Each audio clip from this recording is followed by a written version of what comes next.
Hey, everybody. Welcome to the Green Room for Disrupt TV.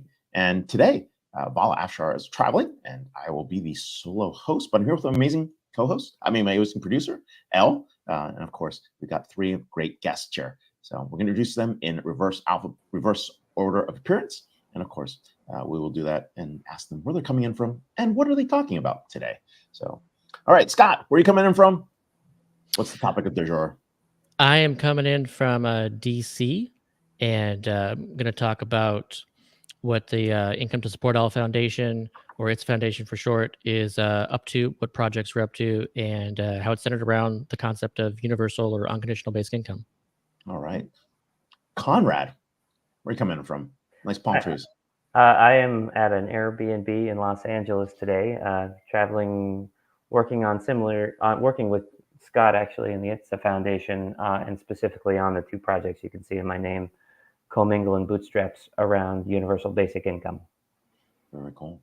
And of course, Sally, where are you coming in from? What are we talking about? Our return guest. Great to be here. I'm coming in from Seville, Spain, where I'm on a 1-month vacation, the first in about 10 years. So I too am in an Airbnb. And today I want to talk about the role of talent in pushing diversity and inclusion, why it's not going away. Also talk about culture and leadership and how it's often misunderstood, the connection. Wonderful. Well, looking forward to talking to you more there, and thank you for starting your vacation with us, and really appreciate it. All right, well, turn it over to you, Elle. Let's go through the count, and of course, kick off the show. All right, 3, 2, 1.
Hello. Welcome to Disrupt TV. As you can tell, we're on episode number 362, Bala Afshar's Untransit, and will join us on the next episode. More importantly, I'm Ray Wang, here your co-host for the day and host for Disrupt TV. And of course, this is the show that interviews CEOs, thought leaders, academics, Thinkers 50 alums, and of course, some great ideas and of course, great entrepreneurs along the way. And of course, this week, we're going to kick it off with a return guest. Sally Helgesen, author, speaker, and leadership coach. She's cited in Forbes as the world's premier expert on women's leadership, and she's an international best-selling author, speaker, and leadership coach. She's also been inducted in the Thinkers 50 Hall of Fame, one of our favorite lists. And of course, that's a list, and that's a group of special people that honors those whose ideas have shaped the field of leadership worldwide. She's also ranked number 3 among the world's thought leaders by global gurus. And of course, we saw her earlier with the latest book, Rising Together, How We Can Bridge Divides and Create a More Inclusive Workplace. And of course, this is a good book that talks about how you create inclusion, teams, relationships across workplaces. And of course, Rising Together, built on Sally's success in terms of how women rise, her book previously written with Marshall Goldsmith. And of course, a very, very insightful book. So for over 30 years, Sally's been around talking about seminars, workshops, and keynotes for companies. And now she's here on Disrupt TV talking about a very, very important issue. So welcome to the show, Sally. Thank you, Ray. It's wonderful to be back with you again. Well, happy to have you here. And today you want to talk a little bit more about, topics around leadership, but more importantly about inclusion, and it's how it's not going away as it relates to tech. So let's start here. You write that the present activism against DEI is not likely to affect corporate commitments in the long term. Why is that? And maybe perhaps it's the way we've defined DEI, but let's start there. Well, I agree with you. How we've defined DEI is a part of this, but basically, I do not think that the push to find more inclusive ways of leading highly diverse organizations is going away because of demographic reality. All over the globe, companies have to draw from an ever more diverse talent pool. And the only way you can do that really successfully is by making people feel a part of, which is why diversity and inclusion are kind of intuitively paired. In addition, work is done in teams. And in order to work effectively in teams, we need to feel like a part of that team. When we feel separated from it, or not sure how we fit in, or do we really matter to the team, and how is our contribution seen, we cannot be as effective. So for all those reasons, inclusion has become a demographic necessity for organizations. And that's why I don't think it's going away. It's not a political issue. It is a demographic issue and a business issue. Yeah, and it's a really interesting point, right? I was speaking to a friend and we were trying to identify what was happening. And a lot of the efforts were what we had called superficial diversity, things that you can't change, right? It could be your gender, it could be your race, it could be your set of beliefs, it could be your orientation, right? And what was happening was we were forgetting the basic principles. You want to start with, like, what are the values of a organization? What are the skills and experiences you bring to the table? And of course, what kind of degrees and other things that you have that are in place. And then you look at diversity and see what actually happens and where it lands. Right? You don't forget that you hire for those certain skills, but you also work to figure out how you make sure something is there. And we've seen a lot of controversy as to what's been going on in the American Medical Association in terms of how interns are being trained or are hired, or pilots, for example, right? And competency is still very, very important. And then we look at everything else. Are you seeing that shift in terms of the way those conversations are being made? I am seeing a shift in how that conversation is, those conversations are happening. One of the things is we've been very narrow in our approaches to diversity. There's this group and there's that group. And as a result, and I think this is one of the things that has lost a lot of friends for diversity and inclusion, we've gotten very focused on language. So, well, we're calling this group this month or this year. We're no longer, I write. So I get notices from the publisher. Here's a list of updated terms to call these different groups of people. Are you kidding me? That's not what matters. That's not what is important. Of course, you don't want to be offensive to people, but that's not the idea. Is how do we behave to people? How do we get comfortable with people who we know have different ideas, different backgrounds, different values? How does that happen? I'm always focused on the how in my work. And I think that some of that has been lost. And that's when the focus on language has made a lot of work in diversity and inclusion be perceived of as a kind of political correctness that when it's done well, it should basically have very little to do with. Yeah, so we actually became more divided than inclusive because of the language that we chose. And you're actually saying something very interesting, like we can sit at the intersection between diversity of thought and critical thought at the same time, and being able to actually take that and bring those together.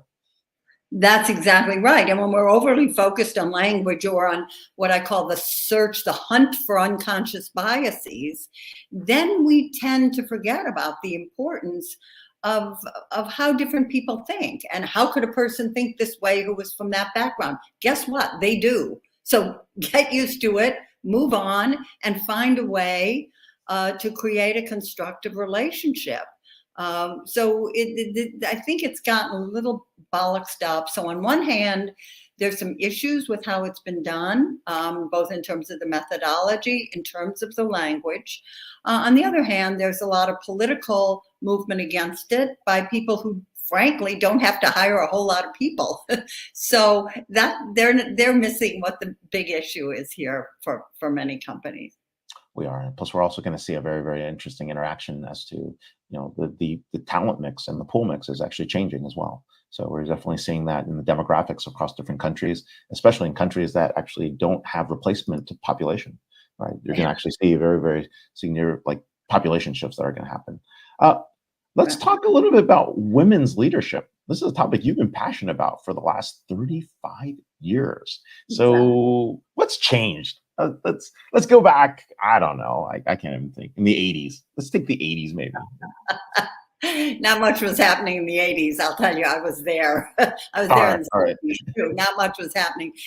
I've been very active in this field since 1988. So that's a while. It's pretty much longer than anybody else around who's doing this kind of work. And I've watched it change dramatically. I've watched women become much more confident. I've watched them develop much more solidarity with one another. Certainly. I've also watched them recognize the importance of building alliances with men and get ideas about how to do that, which of course, in turn, requires confidence. So I've watched this field change dramatically. And there have been, this is Disrupt TV show. So I was thinking about it and I thought there are a couple big disruptors. One was not much got changed until, say, starting in the mid-90s.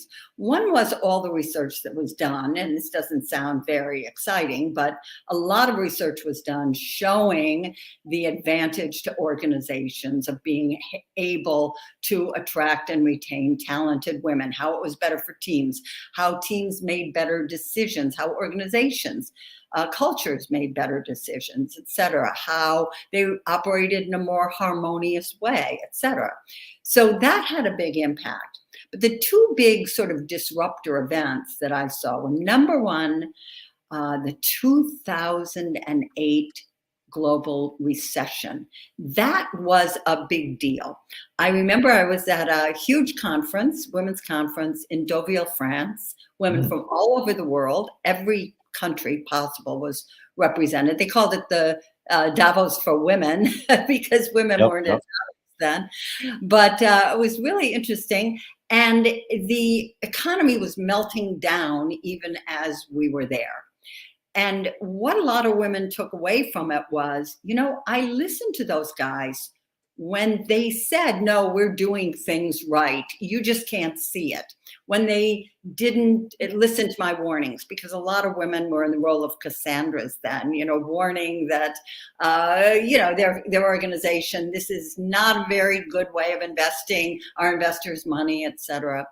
And they weren't listened to. And they saw, okay, we actually knew what we were talking about. And some of these guys who were real big shots did not know. So we need to have more confidence, more trust in our gut, in our intuition. We cannot be cowed in the way we have been in the past. So that was a huge change that I saw happen then. And things kept unrolling, especially since that was very active. And of course, Me Too was also big. And that, I would say, played a particular role in building solidarity among women, because so many, even those who hadn't had egregious things happen to them, it was just a steady, slow drip of condescending expectations and suggestive comments that kind of, got to you after a while. So what's changed? Like who are the new idols, or who are the new people that we look up to? Like let's take the 90s and versus where we were at now today. Like are there shifts in terms of like who people like aspire to be? I think people aspire to be leaders who are really, I'll speak for women because that's who I talk to most of the time. Oh yeah, that's exactly what I'm talking about. Women's leadership wise, like who do people aspire to be? They aspire, Gretchen Carlson is a fantastic example. She was a Fox, and now she has all kinds of media projects she's involved in. She was forced out of Fox because she, talked about what her experience had been in terms of sexual harassment. And she just landed on her feet in the most positive way. And a lot of women follow her. Also, a lot of women legal commentary, since we're in a time where people are talking a lot about legal issues. I think that's been a big thing. So it's people who've really been through an experience that's been painful and have come out the other end, and people who have great expertise in their area. It's not so much the so-and-so became a CEO type of orientation that was the idea in, for example, the 90s. That's not, we don't anymore just assume that anybody who's in a CEO position has the keys to the kingdom and the answers to everything. Okay, so it's not the tech woman CEO that's leading the charge. It's the expert industry guru, someone that's gone in deep on a subject matter. What about influencers? You mean influencers on social media? Is there some place where people aspire to? Are there diplomats that people aspire to be? Political leaders that actually draw upon those leadership characteristics? Well, I think that Justice Jackson has definitely been one of those influencers and one of those people who has inspired a lot of women across the board. You hear that all the time. I think that the Ursula von Leyen, big deal. And then especially the younger leaders like I'm not remembering her last name, who's the Prime Minister of Estonia. We are seeing such an emergence of leadership talent in Eastern Europe, in those countries. I think that that's been something that a lot of people are looking to feel inspired by and to take lessons away from, and to learn how to be, active citizens and contributors to the world, to their organizations, etc. Yeah, no, Kaja Kallas is definitely someone people do look up to. Culture-wise, what's changed? Let's talk about the old Drucker's culture eats strategy for breakfast, famous quote, extended a little bit more by Mark Andreessen, that, well, software eats the world, but let's put it into the context of leadership. How do you see that applying to organizations today? I think it applies to organizations in the way it's always applied, Ray, which is that culture does eat strategy. I am in strong agreement with Peter Drucker on that. Does eat strategy. That means it is more important and more determinative of the long-term health and the sustainability of an organization, and ultimately its creativity and ability to have an impact.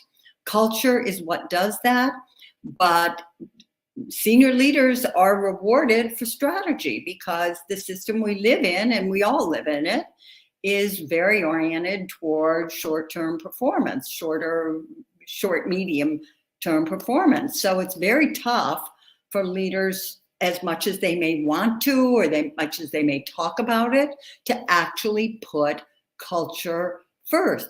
There's something else too, though, with culture. One of the big lessons for me of being in the whole field of leadership for almost 40 years now has been the extent to which a leader shapes a culture. It is so true, and we've all seen it. We've all worked in an organization that had a great culture. New CEO comes in, the culture is completely different within a year or two. So it's really determined by the leader.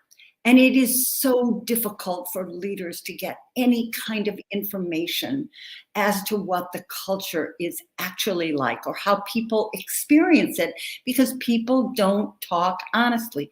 Years ago, before I was on this career, I was a corporate speechwriter, which is a lot of fun, I have to say. But when you're a corporate speechwriter, it's hard because the guy always, I want to make 38 important points in this talk. Oh, really? That's going to be coherent.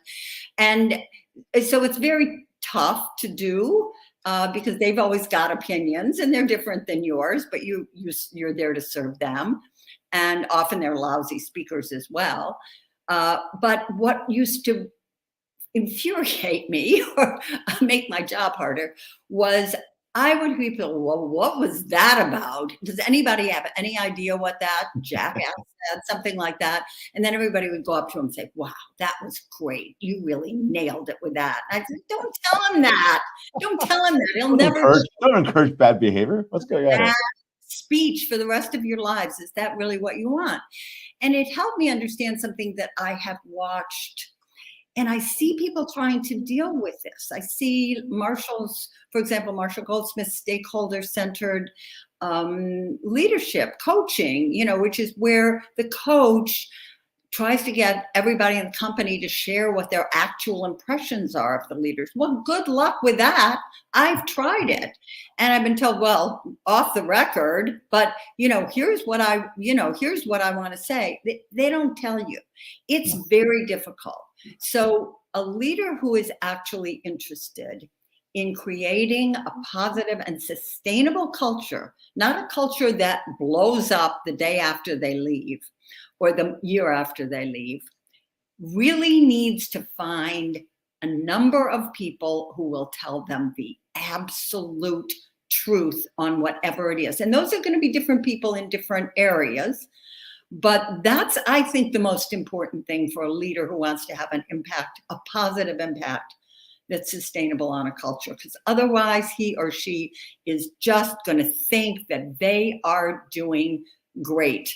And as long as they have a strategy that brings about some short or medium term, positive revenues, then they're not going to feel that that's contradicted. So that's tough. And I haven't seen a whole lot of progress on that one. No, I haven't either. And I think that's going to be a tough one in general, right? Finding that right environment and getting that right culture. It's almost somewhere between a blend of art and science. And of course, you do really have to know where you want to take people. And so that truly is a leadership. Yeah, exactly. Well, Sally, time has flown by. We really appreciate you being here and back again. So it's amazing. We can follow Sally at Sally, Helgesen on X or Twitter. But more importantly, catch her book. So if you haven't read her book yet, definitely read actually all her books. There's quite a number of books. So it's not just one, but check it out on Amazon. And thank you so much for being on the show and coming in from Seville. Thank you, Ray. It's just been wonderful talking with you. All right. Take care. Very, very cool. Well, as you can see, that leadership issue is definitely hot. It's not going away, but we're going to look at DEI and do it in a very different way. But we have another topic that's very, very interesting here. And we're going to go introduce each guest first. I'm going to read your bios. And then, of course, once we jump them there, we will then talk and jump into a discussion. So our dynamic duo here is Conrad Shaw and, of course, Scott Santens. And thank you for being here. I think it's a very, very hot topic, conversations that has been had for many, many years in different places. Conrad is the UBI trial manager and series co-creator of Bootstraps docuseries, co-founder of Comingle, co-founder of Income to Support All Foundation, and creator of the UBIcalculator, if you haven't tested that out yet. Conrad Shaw is a research producer, writer, and activist in the UBI movement. He's a mechanical engineer turned filmmaker. In 2016, he launched into full-time UBI work when he teamed up with the now wife and partner, Dea Schlossberg, on a docuseries project called Bootstraps, for which he designed and managed the Bootstraps basic income experiment, delivering basic incomes of $1,000 per month to 22 Americans across 10 states for 2.5 years. Very interesting research. And field produced for the film production side of the project. Conrad also created the UBIcalculator as a tool for the movement, wrote a couple dozen essays, and of course, he's done a lot more than that, actually. He's become co-founder of Comingle, a startup company building a next-gen mutual ad platform designed along basic income principles. We'll talk a little bit about pharma later and how it can work. And of course, in 2003, he co-founded the Income to Support All ITSA Foundation. Thank you for being here. You can follow him on X at the UBI Guy. Welcome to the show, Conrad. Thank you. Yeah. One quick correction. It's a mutual aid platform, not a mutual ad platform. Oh, I'm sorry. It's a mutual aid platform. Oh, yes. Sorry. Mutual aid platform. So I do need glasses. It's going to happen one of these days. Scott Santens, welcome as well. Founder and president of Income to Support All Foundation. I was like, yeah, that's an interesting ad network. I'm Scott Santens. It sounded funny. It's very funny. Well, Scott's been researching and advocating for the concept of unconditional universal basic income, or UBI, since 2013. I think Andrew Yang was talking about you for quite some time. One of those helped shape his thinking and an influencer. And really, of course, you've actually lived with a basic income floor via Patreon since 2015. So really popularizing that whole concept, living it, breathing it, evangelizing it, more importantly. And of course, you've been able to serve on the board of directors of the Gerald Huff Foundation for Humanity and the editor of Basic Income Today, a daily UBI news hub. And of course, you had a book that was called Let There Be Money. You can buy it on Amazon, of course, or listen to it, of course, if you haven't checked it out on the podcast platform. You can follow Scott at ScottSantens. So on X. So welcome to the show, Scott. Thanks, Ray.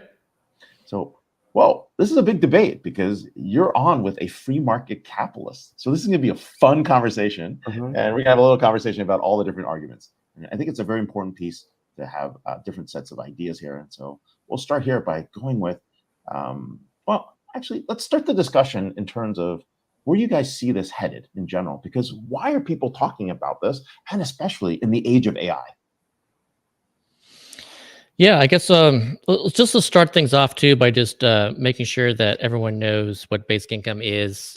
Since let's just set the definition. So it's a periodic cash payment, unconditionally delivered to all without means test or work requirement on an individual basis. So when you respond to it, it's like a lot of people will say, "Oh, that's communism" or whatever, and it's like, no, it's very capitalistic. The supporters of Milton Friedman and Friedrich Hayek. But you also have like communists and socialists saying like, no, it's a terrible idea because it saves capitalism. And so it's funny that there's both sides can be both for and against this topic. There really is a lot of arguments for it, and most recently, the discussion is mainly around technology, around the future of technology and automation, AI, robots, the impact that'll have on the labor markets, and this concern that anyone could lose their job, that wages could go down, just the general insecurity of what's going to happen and nobody really knows. So this concept of having this foundational floor underneath everybody is something that can really create this strong sense of security, and also make sure that people can continue spending as consumers in markets in the instance that in any instance, but especially in the instance that automation through robots and AI continues to somehow erode wages and lower those. Basic income can be seen as this mechanism that can actually get us through this potentially very disruptive time. And of course, there's other reasons for it too. Even like climate change is going to be very disruptive, and basic income is something that actually can enable more climate adaptation, enable fleeing from various climate crises, and enable to rebuild after some kind of crisis happens. There's just a lot of great arguments for it, and I'm happy to get into the details. I'd like to chime in a little more too about the free market capitalism bit, because it's often they're situated or presented as contrary ideas, which I fundamentally think is a misunderstanding. To me, free market capitalism can only function in the way that it's conceived and presented with one, competition. So that requires some level of regulation, so we don't have monopoly. And this is true regardless of whether or not we have UBI. This is true in and of itself. But the other thing a lot of people forget that it requires is non-domination. So, for example, take the labor market. What's presented often is that people are paid what they're worth through the negotiating process, but that's not really what happens. People are paid as little as the employers can get away with paying them, based on the fact that there is the presence of desperation in a market. So if you have a population of people that need to take something desperately, they're going to take something desperately, and that drives down wages.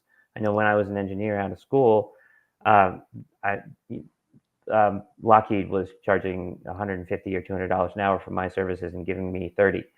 So I know that it wasn't 70% going to overhead. It was more, one, I was out of school, so there's, I have to pay my dues, but also there's a whole market of people who will take 30. So if I don't get any job. So one thing a basic income does is allows people at a very fundamental level to know that they're okay, that they can live at some level of dignity, so that they can approach these negotiations and fight for more of what they believe their true value is, rather than what they have to take. Let me insert a free market conversation here, since I'm sure you debate these all the time. But the notion is that you will eventually, get to a point where we're in a global workspace and in a global workforce, right? We're seeing margin compression in almost every part of the world. So I'll give you an example. Like say, payments and financial services today, the West is really expensive. We take 1% of transactions. But in India, what they've done is they've managed to take that entire industry and do transactions at pennies per transaction. But what the result is, they've taken the unbanked and made them all banked. If that were to come into the West, what would happen is there's no way I would be able to afford to pay you X, Y, and Z. Like, I couldn't give you even $50 an hour to actually work at a Western bank because the rest of the market has just collapsed, right? And so there are forces that come from free market that would actually change that dynamic. And so if we're operating at $50 an hour, India's operating at $10 an hour. Transaction payments have gone from, $2 to $3 a payment to like pennies. The market economics won't even support the basic income. Like, what do you do in those kind of situations? I'm going to throw this one to Scott. Seems more like a Scott. Well, yeah. So when we're talking about automation, part of this discussion about automation too is about globalization, and these things go together where it's technology that actually really enabled globalization to take place as it has. And so even when we're talking about the future of AI, the future of robots, and this kind of like what happens in the future. I like to point out that what we've been witnessing has been happening for decades. Like, we have been looking at a transforming labor market worldwide, and you can rightly point out that there has been compression such that inequality between countries has reduced, which I think a lot of people would argue is a good thing. But then also, as another result of this, is you've seen inequality within countries increase. And you've seen these stagnant wages, in the U.S. You've seen essentially stagnant wages for decades now, since the 70s, where there was this great decoupling, as what it's referred to, and essentially $50 trillion of economic growth flowed to the top 1%, and the workers were left out of this. And so I think the part of this discussion should be, it appears that the mechanism of wages has broken down. And this partly is because of the globalization of the labor market. And in which case, how do you actually share the overall productivity growth that used to be shared via wages and no longer is? And I think that mechanism needs to be a basic income and should be seen as a dividend. Like, this dividend is something that is made possible through the success of the corporation that is the United States. And as any successful corporation should do, should issue dividends to its stockholders, and we the citizens are stockholders. And when it comes to technology too, we created the data. It was our data that it has enabled AI to become what it is. It's public investments in technology that has brought the hardware to where it is. And I think people should recognize it that way and see it that way. And we can totally do that. It's very doable from the national perspective of being able to just issue this dividend. And there's a lot of different choices we can make about, like, which taxes to raise and which reforms to make, which subsidies to reform, which welfare programs to reform.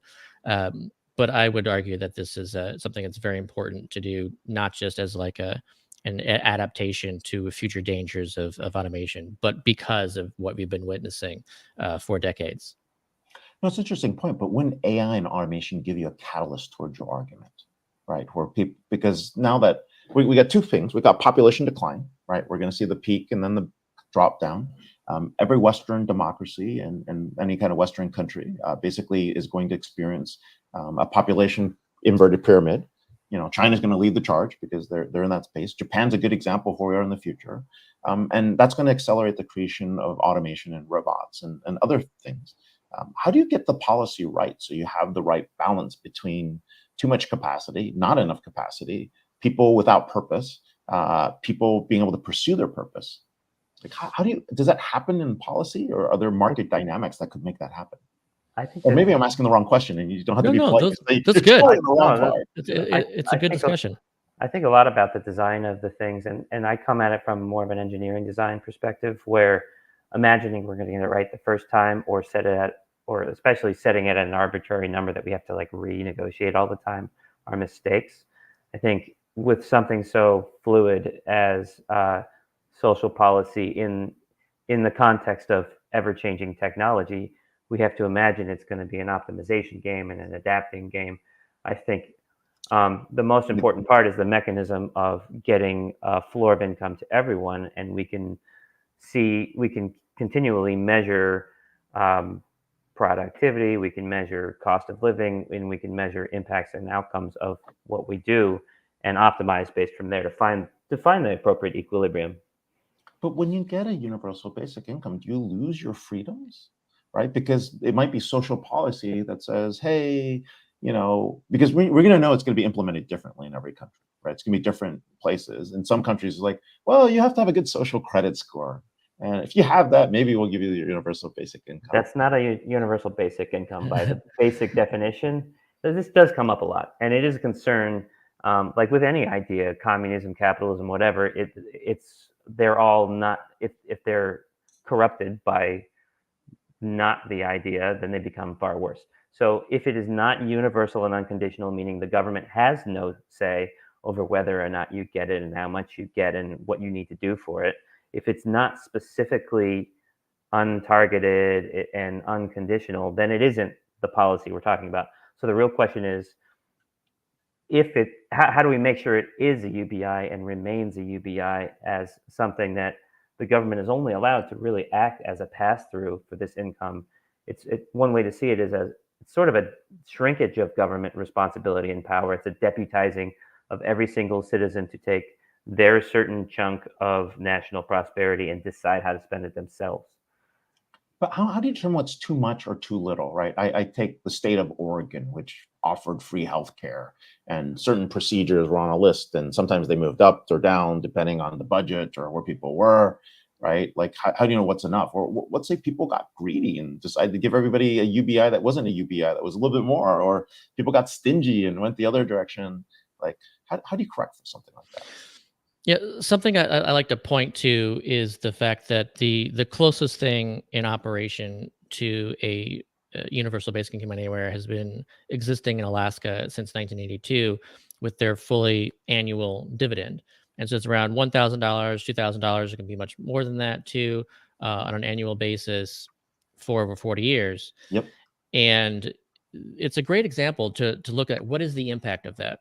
And so, one of the impacts of that, a study was done to see what is the impact on employment. And it found that there was no increase or decrease on full-time employment, but it increased part-time employment by 17%. So overall, there was this increase in employment thanks to this additional income.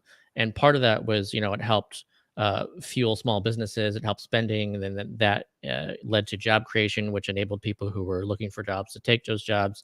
That's just one of those impacts. But another is this kind of political impact. So, the question is, do people in Alaska, are they somehow, more controlled by other states? Are they somehow like less independent by having this dividend?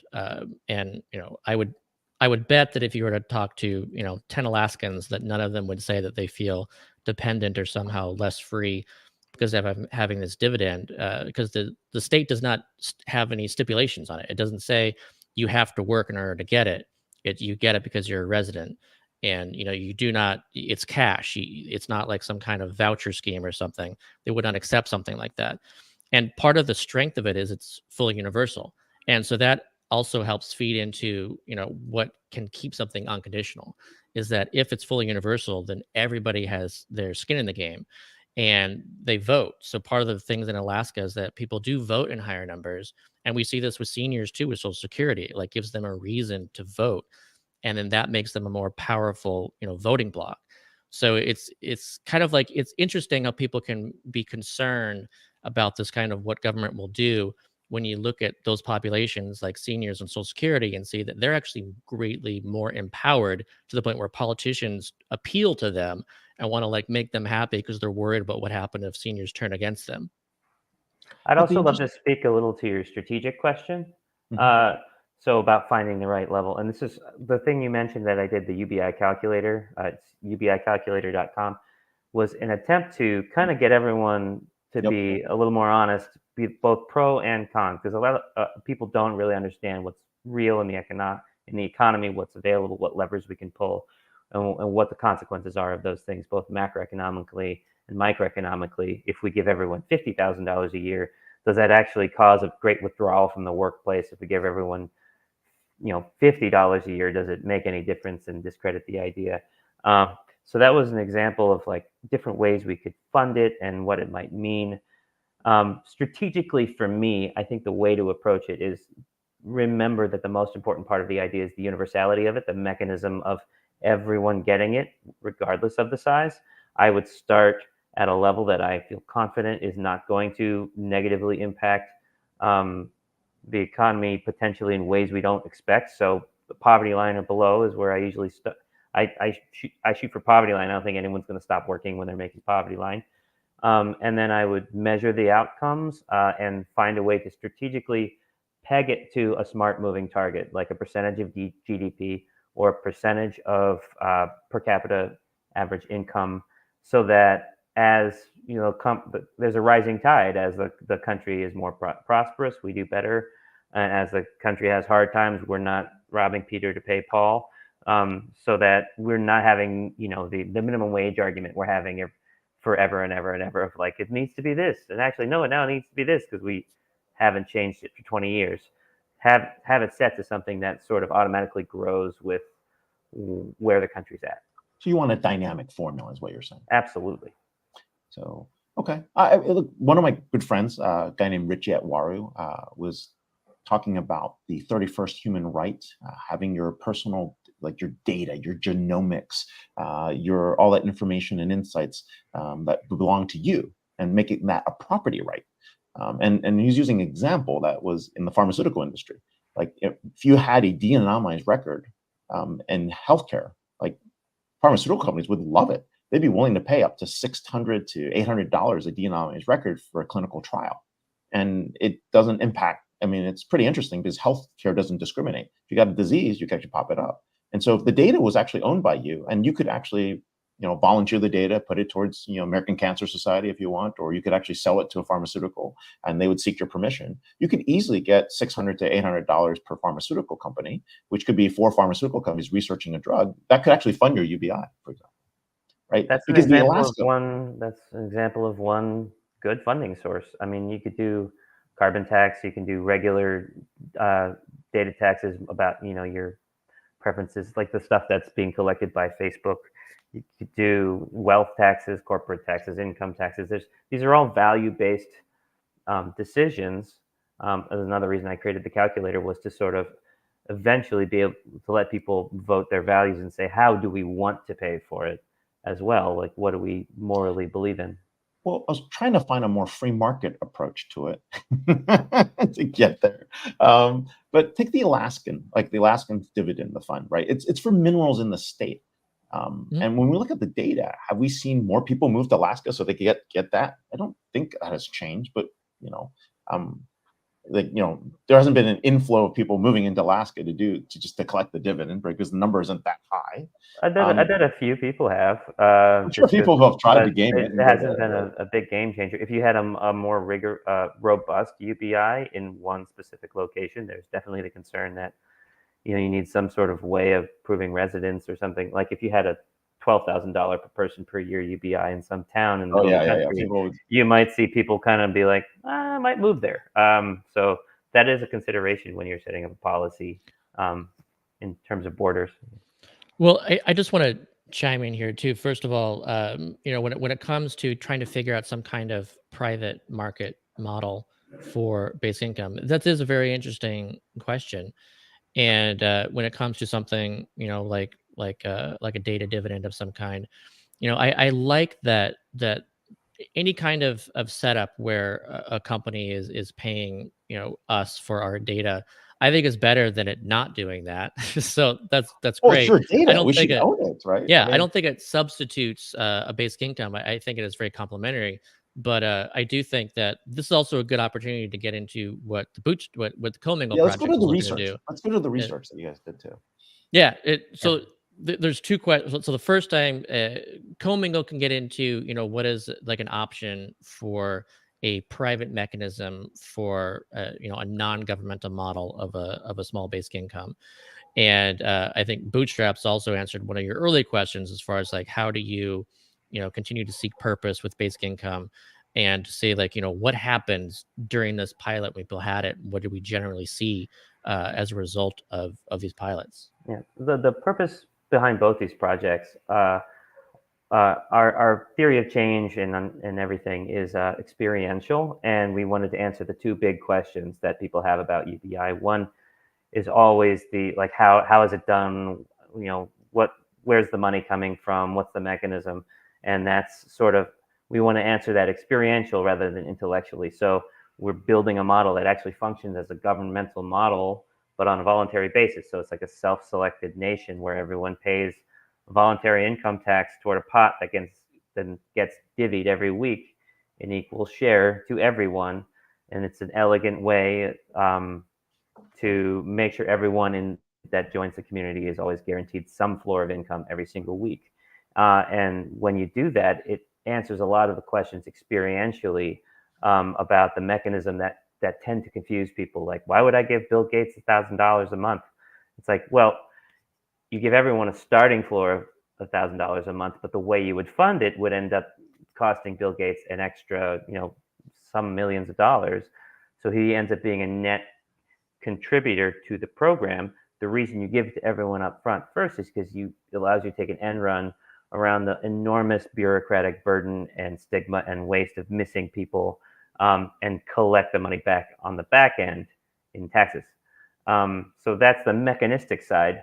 The deeper question everyone has when you get through the understanding of how it works is, should we do it? Can we trust people? And I think a lot of that is based in a perception of people rooted in the world in which we live, a world that makes that fosters scarcity and competition and isolation and othering of people.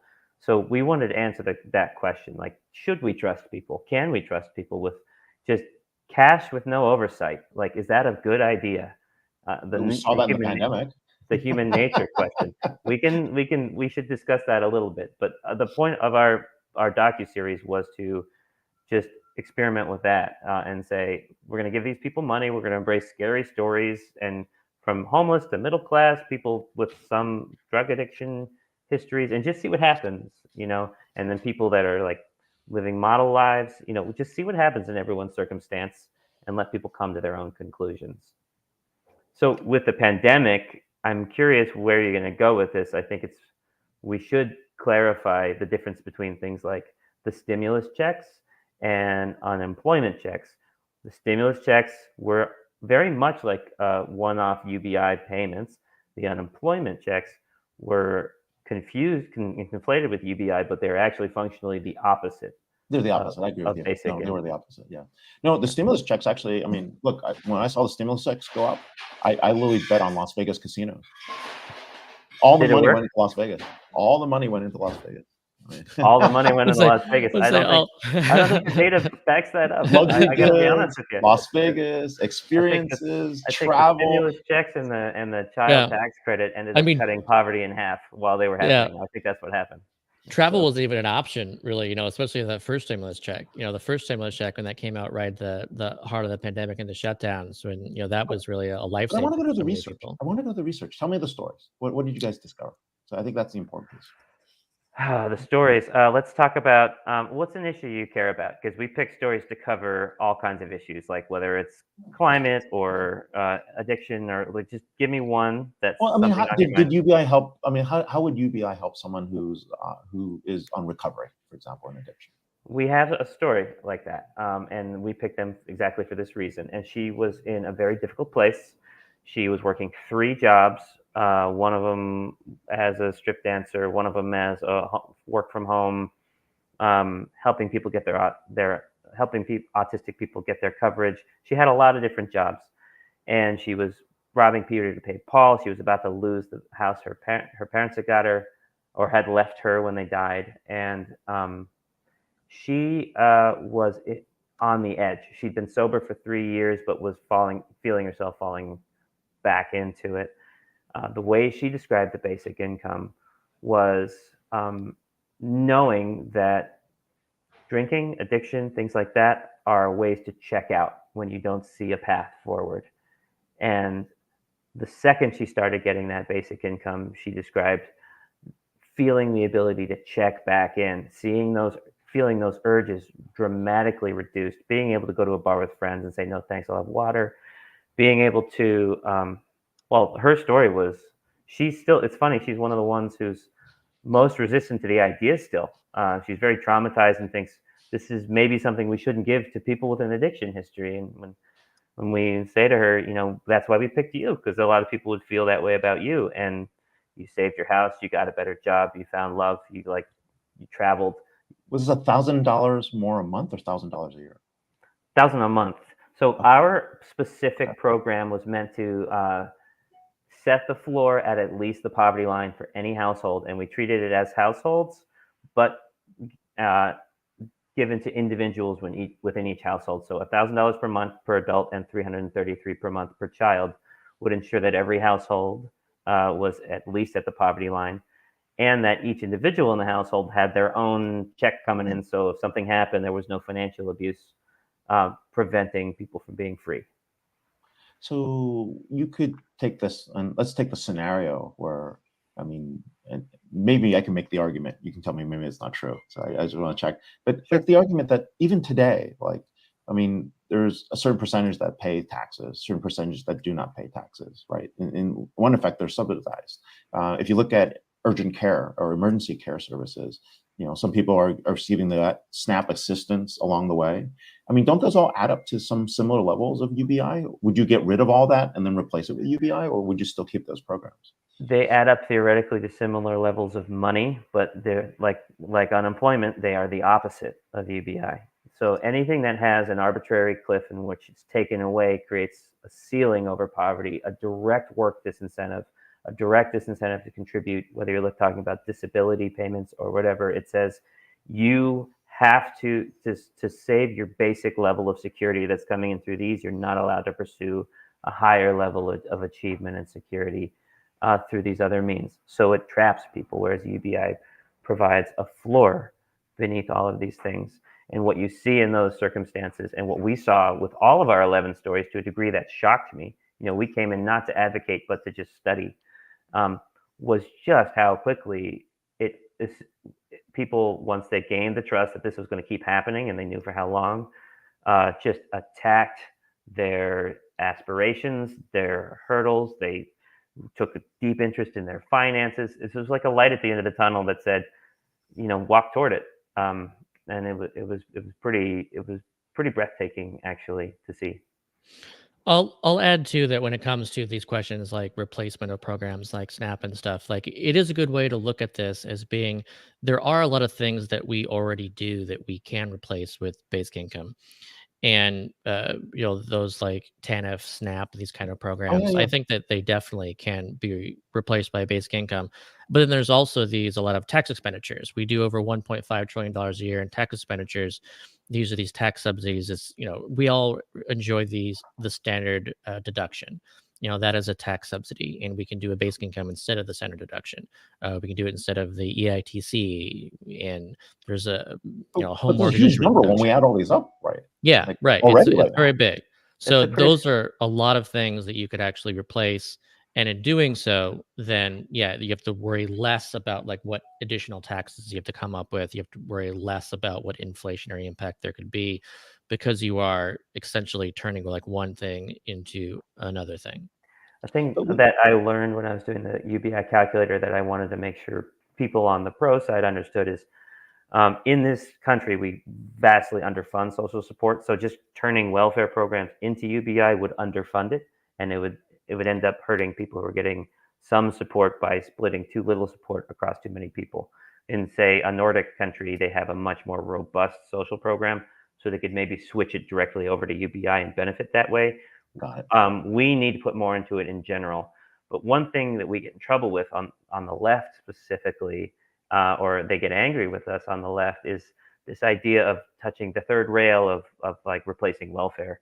And one thing I'm always trying to get across is that welfare is arguably better than nothing for people who are getting it. But in the presence of a better program, like a universal basic income, we have to acknowledge that welfare actually it sucks. It's a very bad program. It's punitive, it's inefficient, and in the presence of something better, it is actually something that hurts people and drags us down, and it should be replaced. It's not enough by itself to replace it to fund the thing, but yeah, we should touch that third rail and really get that out in the open. That like, if we can replace it with something better and something solid, a floor, we should. I mean, but we're averaging only 60% of U.S. households actually paid income tax. Think about that. I mean, they're really built-in subsidy right there. Well, think about the fact that it's like 50 or 60% of U.S. households don't have enough income to pay for a $500 or $1,000 emergency. I don't know what the latest stat is, but these are the households that are living paycheck to paycheck, and I think it largely points to the imbalances that make it not as much a free market. That there's a great Time article that sort of references what Scott was talking about before, how over the past 50 years, $50 trillion of added productivity has gone to the owner class, and it's essentially been skimmed off the top of everything we all should have been paid that entire time. And this is why we can't afford things, along with certain industries where the costs have inflated ridiculously.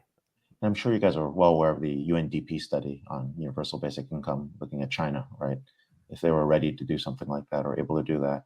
It's a very interesting study that said that they hadn't spent enough expenditures on social programs back to where you were in the US to be able to fund that. It'd be a net negative for them tremendously, I think. I think that was the conclusion. Maybe compared to net cost, compared to what they're spending now, but there's another one, and Scott, I'm sure, has much better like figures on this. But one thing that's ignored often is both the tremendous cost of poverty from crime and hospitalization and extra police and in general, to the tremendous opportunity cost of anyone with good idea, passion, and the drive to bring something new that doesn't have the risk tolerance and has to, work a low-end job just to get by. And we're costing ourselves with allowing this level of economic insecurity. We're costing ourselves far more than the cost of providing a basic income. And I would imagine that's true in China as well. I think I think the real question is, when can we trot out Gene Roddenberry? I'm serious. I want to know how we got from here to the Star Trek economy. Well, the Star Trek economy is UBI, if you think about it. We're so sick, at least I can speak for myself, of the political process being so mired in everything that it's mired in, and polarization and politicization. Comingle is an attempt to take a very strong step in that direction, using the power of the internet, the private sector, to scale something up significantly. We're trying to create the first permanent basic income ever, essentially funded as a governmental model, but through a private effort. And the goal is to have 100,000 people getting a basic income by the end of 2025 and scale it from there. If we create, instead of a social network for people to interact with each other and generate ad revenue for some corporation, but instead we create more of a solidarity network for people to both connect with each other, but also support each other, and utilize the exponential potential of the internet and network models, we can take a lot of very large leaps ahead without getting mired in the political and polarizing mess that we find everything else in right now. I mean, it's very hard for anything to agree. I can't even believe we agreed on a TikTok ban. It's probably the only bipartisan legislation you'll see all year. I mean, it's kind of crazy. I just want to add, when it comes to Star Trek, I mean, this is something that I really feel is important. Where that's the future. That I've always felt the future is that, to me. Growing up, that is just how I thought things were going to go and should be going. A very optimistic vision. And lately, it's been a much more pessimistic vision. You see a lot of Hunger Games, kind of things, dystopian visions. And I think basic income is something that can really even just turn things around from this mental perspective of, if things can be better and how to get there, from just being really this element of trust. And we have a society built on distrust. And as long as we do that, it's really hard to go towards this Star Trek future, because then, you automate a bunch of stuff and you're like, no, well, we can't just give out money to people, and that's wrong. Well, to train them to do this or that, and I guess they can't do that. We'll house them in these projects and stuff, and just give them food because we can't give them money. And it's all just a very like dystopian vision. But when it comes to when you decouple income from work, then that's something that really scares people. Like, oh well, you have to work to eat. But in Star Trek, that wasn't about. In Star Trek, you were talking about, well, what is it that you want to do, right? Yeah, you're pursuing your ideas, your dreams. You had purpose. But everybody wants to matter. And that's something people don't give enough attention to, or don't understand really. I mean, the underlying premise is that humans are. I mean, many people say the underlying premise is that humans are lazy, and with the right disincentives, they will do those. With the right incentives, they may move in a certain direction. But the question is, like, how do you help them find purpose, right? Which is a very, very different thing. And how do you tell who's good or bad in that model? I think that the best way to help someone find purpose is to free them up to seek their own purpose. The biggest takeaway I have from spending 3 years with people going through a basic income is that everybody wants purpose. Everyone wants to find their own purpose. I don't know what happens when AI is better than us at everything. We'll have to address that as it comes. But rather than helping someone find their purpose from a top-down approach, you give them power. UBI is basically power to the people because cash is power. You give them power and they will seek that purpose.